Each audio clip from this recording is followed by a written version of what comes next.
ఆదిలాబాద్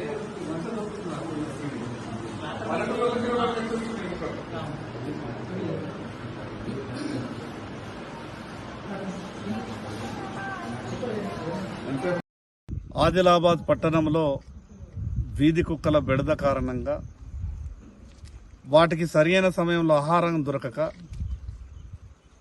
ఎందరో మంది పాదచారుల మీద దాడులు చేయడం, అదేవిధంగా గ్రామాలలో మున్సిపల్కు ఆనుకొని ఉన్నటువంటి గ్రామాలలో ఉన్నటువంటి పశువుల మీద దాడి చేయడం, ఈ రకంగా వీధి కుక్కలంతా కూడా గందరగోళం సృష్టిస్తున్నటువంటి సమయంలో మున్సిపల్ సిబ్బంది అదేవిధంగా మున్సిపల్ కమిషనర్ గారు ఒక ప్రత్యేకమైనటువంటి చొరవ తీసుకొని ఈ యొక్క ఆదిలాబాద్ పట్టణంలో పరిసర ప్రాంతాల్లో ఉన్నటువంటి వీధి కుక్కలకు స్టెరిలైజేషన్ అనే కార్యక్రమం పేరుతోని ఇక్కడ మున్సిపల్ ఆర్థికంగా భారమైనప్పటికీ మరి కుక్కల బెడద నుంచి ప్రజల్ని కాపాడడానికి ఈ యొక్క కార్యక్రమాన్ని తీసుకోవడం జరిగింది.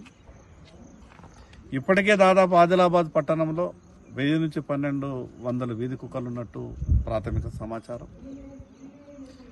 వీటన్నిటికీ ఇక్కడ సెంటర్ ఉన్నప్పటికీ వాటి నిర్వహణకు కూడా ఆ సెంటర్ నిర్వహణకు కూడా కొంత ఆదిలాబాద్ మున్సిపాలిటీకి ఆర్థిక ఇబ్బందులు,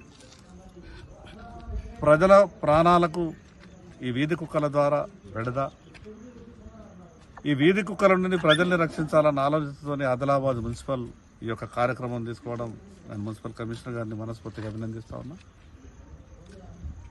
ఆదిలాబాద్ పట్టణంలో కూడా మిగతా వార్డులలో ఎక్కడైనా ఈ వీధి కుక్కల వల్ల ఇబ్బంది ఉంటే కమిషనర్ గారికి నాకు నేరుగా ఫోన్ చేసి చెప్పేటటువంటి ప్రయత్నం చేయండి. మిగతా సాధ్యమైనంత తొందరగా ఆ యొక్క వీధి కుక్కలకు స్టెరిలైజేషన్ చేయడమే కాకుండా మిగతా మార్గాన్ని కూడా కొంత ఆలోచించే విధంగా ప్రయత్నం చేయాలి. నేను మొన్న హైదరాబాద్లో మున్సిపల్ చీఫ్ సెక్రటరీ గారికి నేను ప్రత్యేకంగా వినతిపత్రం కూడా ఇచ్చిన.